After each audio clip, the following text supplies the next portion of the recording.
Daily taste the daily. నాకు BRS పార్టీకి సంబంధించి చాలా మంది పెద్ద నేతలు టచ్ లో ఉన్నారన్నారు ఎమ్మెల్సీ కవిత. బీఆర్ఎస్ నుంచి సస్పెండ్ అయిన తర్వాత మీడియాతో చిట్ చాట్ చేసిన ఆమె కొత్త పార్టీ పెట్టాలా లేదా అనే దానిపై ఎలాంటి నిర్ణయం తీసుకోలేదని తెలిపారు. తండ్రి పార్టీ నుంచి సస్పెండ్ అయిన మొదటి కూతుర్ని తానే అన్నారు. ఇక ఇరిగేషన్ శాఖ విషయంలో 2016లోనే కేటీఆర్ ను అలర్ట్ చేసినట్టు తెలిపారు. కాంగ్రెస్ పార్టీలో చేరే ఆలోచన తనకు లేదన్న కవిత సీఎం రేవంత్ పదే పదే నా పేరు ఎందుకు తీసుకుంటున్నారో తెలియదన్నారు. హరీష్ రావుపై కాళేశ్వరం విషయంలో తప్ప తనకు వేరే కోపం లేదని చెప్పారు. ఇప్పుడు కృష్ణా వాటర్ బోర్డు మీటింగ్ మన జరగబోతా ఉన్నది. హైదరాబాద్లో కృష్ణా ట్రిబ్యునల్ హియరింగ్ జరుగుతా ఉన్నది హైదరాబాద్లో ఈ వారం. ఇదే అంశానికి సంబంధించి మరిన్ని డీటెయిల్స్ మా చీఫ్ న్యూస్ కోఆర్డినేటర్ రాధాకృష్ణ అందిస్తారు. Radhakrishna, good afternoon. సో మొత్తమే ఎమ్మెల్సీ కవిత పార్టీ పెట్టాలా లేదా అన్న డైలామా మళ్ళీ క్రియేట్ చేసినట్లు కనిపిస్తుంది. రాధాకృష్ణ, ఏంటి దీనికి సంబంధించిన డీటెయిల్స్? మళ్ళీ పార్టీలో చేరే సూచనలు కనిపిస్తున్నాయా? Good afternoon Sunitha. ఎమ్మెల్సీగా ఉన్నటువంటి కల్వకుంట్ల కవిత రాజీనామా అనంతరం అనేకమైనటువంటి కీలక వ్యాఖ్యలు చేశారు. చిట్చాట్ లో భాగంగా అంటే ప్రెస్ మీట్ లో మాట్లాడిన తర్వాత కూడా మీడియా ప్రతినిధులతో చిట్చాట్ లో భాగంగా అనేక అంశాలపై మాట్లాడారు. తాజాగా రాష్ట్రం నెలకొన్న తాజా రాజకీయ పరిస్థితులతో పాటు ఇతరత్ర అన్ని అంశాలపైన మాట్లాడారు. ముఖ్యంగా ఎమ్మెల్సీ రాజీనామాకు సంబంధించి తాను ఎమ్మెల్సీగా రాజీనామా చేశా, ఇప్పటికీ మండలి చైర్మన్ ఆమోదించలేదు, దానికి కారణం ఏంటో తెలియడం లేదు అని చెప్పేసి ఒకటి చెప్పుకుంటూ వచ్చా. సో మరోవైపు రెండోసారి మళ్ళీ ఒకసారి రాజీనామా చేయడానికైనా తను సిద్ధము. రాజీనామా లేఖను అంటే ఎమ్మెల్సీకి రాజీనామా చేసుకోవడానికి మరొకసారి లేఖ ఇవ్వడానికి కూడా తాను సిద్ధం అంటూ కూడా ప్రకటన చేశారు. సో ప్రస్తుతానికి ఆ ఎమ్మెల్యేగా ఆమోదించిన వరకు కల్వకుంట్ల కవిత ఎమ్మెల్సీగానే కొనసాగుతున్నారు. ఇదొక అంశం అయితే ఇక చాలా మరొక 2-3 అంశాలు కీలక అంశాలపై ప్రస్తావించారు. ఒకటి, బీఆర్ఎస్ హయాంలో ఇరిగేషన్ ప్రాజెక్టు సంబంధించి ఇరిగేషన్ శాఖ పైన 2016లోనే నేను కేటీఆర్ కు కొన్ని వ్యాఖ్యలు చెప్పాడు. ఇరిగేషన్ శాఖ పట్ల చాలా అప్రమత్తంగా ఉండాలి, భవిష్యత్తులో ఇరిగేషన్ శాఖ వల్ల ఎవరికి ఇస్తామో అనేకమైనటువంటి సమస్యలు ఎదుర్కోవాల్సి ఉంటుంది కాబట్టి ఆ ఇరిగేషన్ శాఖ పైన ప్రత్యేకంగా దృష్టి పెట్టాల్సిన అవసరం ఉంటుందని చెప్పేసి కూడా ఆ కేటీఆర్ కి చెప్తా ఉన్నారు. సో ఇప్పుడు గతంలో నేను చెప్పినా అప్పుడు 2016లో కేటీఆర్ చెప్పినా పట్టించుకోలేదు.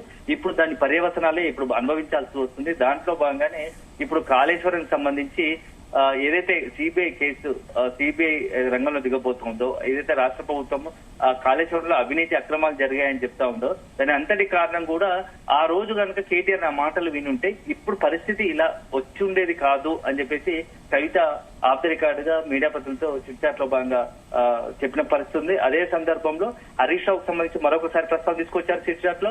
హరీష్ రావు పైన నాకు ప్రత్యేకంగా ఎలాంటి కోపం లేదు, కానీ కాళేశ్వరం వ్యవహారంలో కేసీఆర్ ను పేరు బదనాం చేయడం, ఏదైతే పీసీ ఘోష్ కమిషన్ ముందు హరీష్ రావు కేసీఆర్ కర్త కర్మ క్రియ కాళేశ్వరం ప్రాజెక్టు సంబంధించి అన్ని అతనే చూసుకున్నాడు అని చెప్పేసి కేసీఆర్ ను బలిపశువు చేసేలా, కేసీఆర్ ను టార్గెట్ చేసేలా పీసీ ఘోష్ కమిషన్ ముందు చెప్పారు.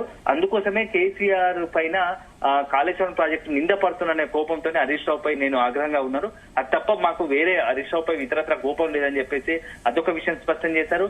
ఇక నెక్స్ట్ తదుపరి వస్తే ప్రత్యేకం కొత్త రాజకీయ పార్టీపై, ఎందుకంటే బీఆర్ఎస్ పార్టీ నుంచి సస్పెండ్ అయిన తర్వాత కొద్ది రోజులు ఖాళీగా ఉంటూ వస్తున్నారు. సో పార్టీకి సంబంధించి రకరకాల చర్చలు ఊహాకరణలు జరుగుతూ ఉన్నాయి. కొందరేమో బీజేపీలోకి వెళ్తుందని కొందరు, మరికొందరు కాంగ్రెస్ కు వెళ్తుందని కొందరు, లేకుంటే సొంత పార్టీ పెట్టుకోబోతున్నారని చెప్పేసి రకరకాల ప్రచారాలు ఊహాకరణలు తెరపైకి వస్తున్న క్రమంలో ఆ పార్టీ కొత్త పార్టీ విషయంలో కూడా ఈ రోజు కవిత చిట్చాట్లో కుండబద్దలు కొట్టారని చెప్పవచ్చు. ప్రస్తుతానికి తన తెలంగాణ జాగృతి ఆధ్వర్యంలోనే మొత్తంగా కూడా ఈ కార్యక్రమాలు రూపొందిస్తాను. భవిష్యత్తులో కొత్త పార్టీ పెట్టాలా లేదా ఆలోచించాలి. ఎందుకంటే గతంలో కూడా కేసీఆర్ పార్టీ పెట్టాలనుకున్న నిత్యం వందలాది మంది వివిధ సామాజిక వర్గాలు కావచ్చు, తెలంగాణ వ్యాప్తంగా ఉన్నటువంటి అన్ని వర్గాలు, అన్ని ప్రజల యొక్క ఆలోచనలు, అభిప్రాయాలు తెలుసుకున్నాకే పార్టీ పెట్టారు. సో ఇప్పుడు నేను భవిష్యత్తులో కూడా పార్టీ పెట్టాలనుకున్న క్రమంలో అనేక మంది అభిప్రాయాలు తీసుకుంటాను. ఇది పార్టీ పెట్టడం చిన్న విషయం కాదు, ఆషామాషి వ్యవహారం కాదు. కాబట్టి సో ఒకసారి పార్టీ పెడితే ఆ పార్టీ వల్ల ప్రజలకు ప్రయోజనం అందాలి, అందరికి కూడా ప్రజలకు సంబంధించి ఒక పార్టీ తరఫున ఒక అండాదండ ఊరట కలగాలి, ప్రజా సమస్యలపై పోరాడే విధంగా ఉండాలి అనే ఉద్దేశంతో అనేక మంది అభిప్రాయాలు తీసుకుంటున్నా అని చెప్పేసి పార్టీ పెట్టాలా వద్దా లేదా అనే దానిపైన అనేక మంది అభిప్రాయాలు తీసుకుంటున్నా అని చెప్పేసి కూడా చెప్పారు. దీంతో పాటుగా బీఆర్ఎస్ నుంచి అనేక మంది కీలక నేతలు బీఆర్ఎస్ పార్టీలు ప్రస్తుతం కీలకంగా ఉన్నత పదవిలో ఉన్న వాళ్ళు అనేక మంది నాతో నిత్యం సంప్రదింపులు జరుపుతున్నారు. ఒకవేళ కొత్త పార్టీ పెడితే బీఆర్ఎస్ నుంచి చాలా మంది నాతో వచ్చి నడిచే అవకాశం ఉంది కొత్త పార్టీ పెడితే అని చెప్పేసి కూడా ఒక బ్లాస్ట్ చెప్పారని చెప్పవచ్చు, మొత్తంగా బ్లాస్ట్ చేస్తారని చెప్పవచ్చు. అంటే బీఆర్ఎస్ లో కొంతమంది నేతలు ఎమ్మెల్యేలుగా ఉన్న వాళ్ళ, లేకుంటే మాజీ ఎమ్మెల్యేలు మంత్రులుగా పనిచేసిన వాళ్ళు, కొందరు కీలక నేతలు తనతో టచ్ లో ఉన్నారు, వాళ్ళతో నిత్యం సంప్రదింపులు జరుపుతున్నారు.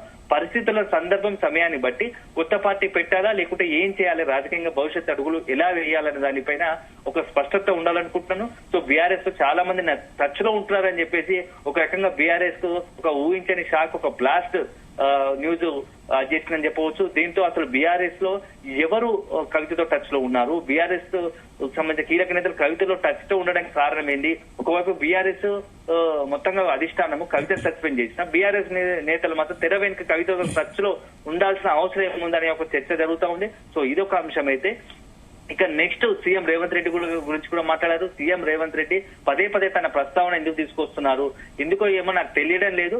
ఎందుకంటే నిన్న మొన్న చిట్చాట్లో భాగంగా రేవంత్ కూడా కొన్ని అంశాలను తీసుకొచ్చారు కవితకు సంబంధించి కేసీఆర్ ఫ్యామిలీ గురించి.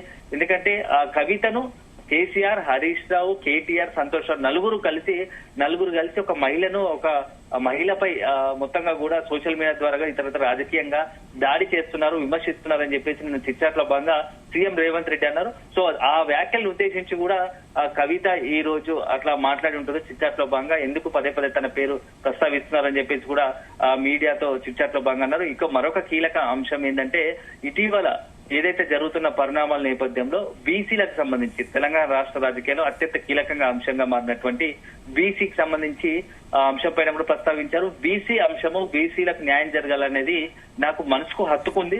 సో అందుకోసమే నేను బీసీ ఎజెండా ఎత్తుకున్నాను. బీసీల గురించి, బీసీల అభ్యున్నతి గురించి కావచ్చు, బీసీల అభివృద్ధి గురించి ఎన్ని రాజకీయ పార్టీలు వచ్చినా నేను మొదటగా ఆహ్వానిస్తాను. ఎవరైనా పార్టీ పెట్టుకోవాలి, అల్టిమేట్ గా బీసీలకు న్యాయం జరగాలన్నదే నా అభిమతం అని చెప్పేసి కూడా చెప్పుకుంటూ వచ్చింది.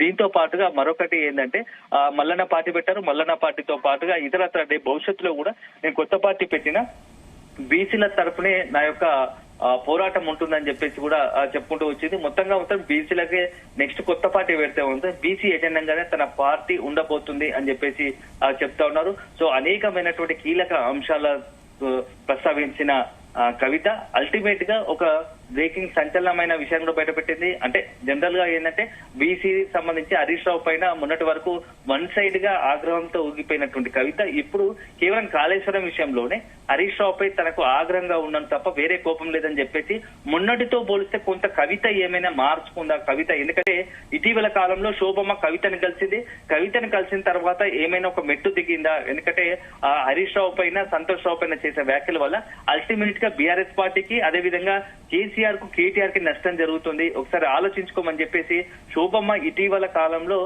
కవితకు చెప్పింది. ఎందుకంటే కవిత భర్త అయినటువంటి అనిల్ బర్త్డే సందర్భంగా ఇంటికి వచ్చినటువంటి శోభమ్మ కవితతో ఏకాంతంగా చర్చించి ఈ విషయంపై చర్చించారు.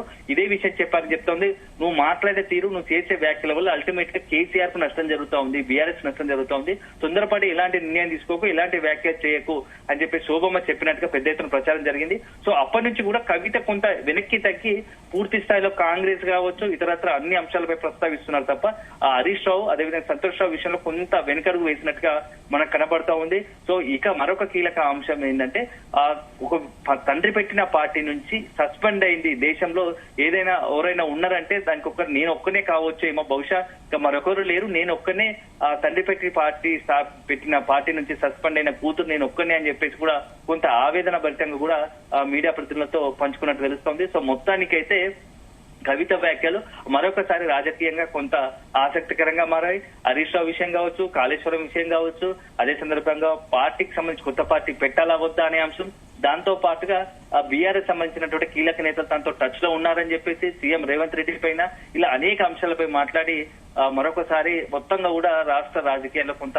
ఈ అంశాలపై మరొకసారి హాట్ గా డిస్కషన్ జరిగే అవకాశం కనబడతా ఉంది సునీత. అయితే రాధాకృష్ణ మొన్నటి వరకు కూడా ఏకంగా కొత్త పార్టీకి సంబంధించి పేరు విషయంలో కూడా టీఆర్ఎస్ పెట్టాలా అంటూ కూడా ఇలాంటి విషయాలు కూడా మనకు బయటకు వచ్చిన సందర్భం ఉంది. పేరు వరకు ఆలోచించి ఇప్పుడు మళ్ళీ కొత్త పార్టీ పెట్టాలా లేదా అన్న డైలమాలో మళ్ళీ వెనక్కి తగ్గుతున్నారంటే ఈ మధ్య ఏమైనా చర్చలు జరిగాయి అనుకోవచ్చా? ఎవరైతే తన వెనుక ఉన్నారో పెద్ద బీఆర్ఎస్ పెద్ద లీడర్లు ఎవరైతే ఉన్నారో వాళ్ళకి సంబంధించిన డీటెయిల్స్ ఏమైనా బయట పెట్టిందా కవిత? సునీత, ఇప్పటికీ పార్టీ పెట్టను అని ఒక క్లారిటీ ఇవ్వలేదు. అదే సందర్భంలో తొందరపడి ఎలాంటి నిర్ణయం తీసుకోను, కొత్త పార్టీ పెట్టాలనే విషయంలో తొందరపడి ఎలాంటి నిర్ణయం తీసుకోను. ఎందుకంటే గతంలో కూడా అనుభవాల దృష్ట్యా అనేక మంది కొత్త పార్టీలు వచ్చి అవి కనీసం ఎంత పెద్ద ఎజెండా ఎత్తుకొని వచ్చాయో ప్రజలను ఆధార పొందలేకపోయి, ప్రజలకు న్యాయం చేయలేకపోయి. అలాంటి పరిస్థితి నేను తీసుకురాను. నేను ఒక నిర్ణయం తీసుకోవాలనుకున్నప్పుడు చాలా ఆచితూచి వ్యవహరిస్తాను.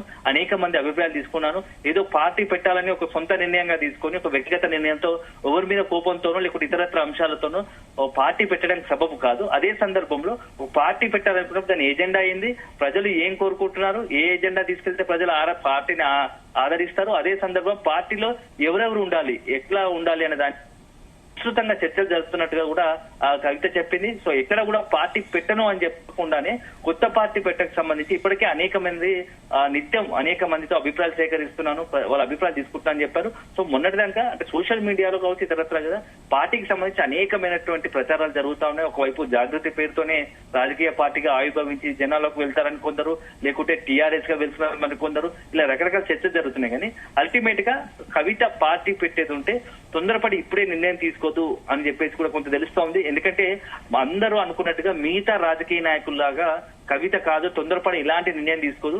కవిత భవిష్యత్తు దృష్టిలో పెట్టుకునే అనేకమైన కీలక అడుగులు వేస్తుంది. ఒక బయటకు వచ్చింది అనడమే ఒక సెన్సేషనల్. సో ఇవన్నీ చూస్తా ఉంటే కవితను చిన్నప్పటి నుంచి దగ్గరగా చూసిన వాళ్ళు కావచ్చు, కేసీఆర్ సన్నిహితులుగా ఉన్న వాళ్ళు చెప్పేది ఏంటంటే కవిత మొండి ఘటము ఏదైనా అనుకుంది అంటే ఖచ్చితంగా చేసి తీరుతుంది. సో రాజకీయంగా భవిష్యత్తులో ఆమె ఒక దీర్ఘ దృష్టి ఆలోచించే కొన్ని నిర్ణయం తీసుకుంటుంది కాబట్టి దాని ప్రకారం ముందుకెళ్తారు. సో అట్లాంటి ప్రకారం వెళ్తారు కాబట్టి కొత్త పార్టీ లేదా ఇతరత్ర రాజకీయ ఎజెండా వేదికగానే భవిష్యత్తులో అడుగులు ముందుకు వేసే అవకాశం కనబడుతుంది తప్ప ఒకసారి పార్టీ నుంచి బయటకు వెళ్ళాక తిరిగి రావడానికి ఇష్టపడదు. అదే సందర్భంలో తన సెంట్రిక్ గానే, తన వేదికగానే, తన గుండానే తనే పార్టీని లీడ్ చేసేలా ఒక కొత్త పార్టీని పెట్టుకొని భవిష్యత్తులో రాజకీయంగా కీలక భూమిక తెలంగాణ రాష్ట్ర రాజకీయాల్లో పోషించాలని కవిత భావిస్తున్నారు అని చెప్పేసి ఆమె సన్నిహితులు చెప్తున్నారు. దానికి అనుగుణంగానే ఆమె రాజకీయ అడుగులు ఉండబోతున్నట్టుగా తెలుస్తా ఉంది. Right Radhakrishna, thank you.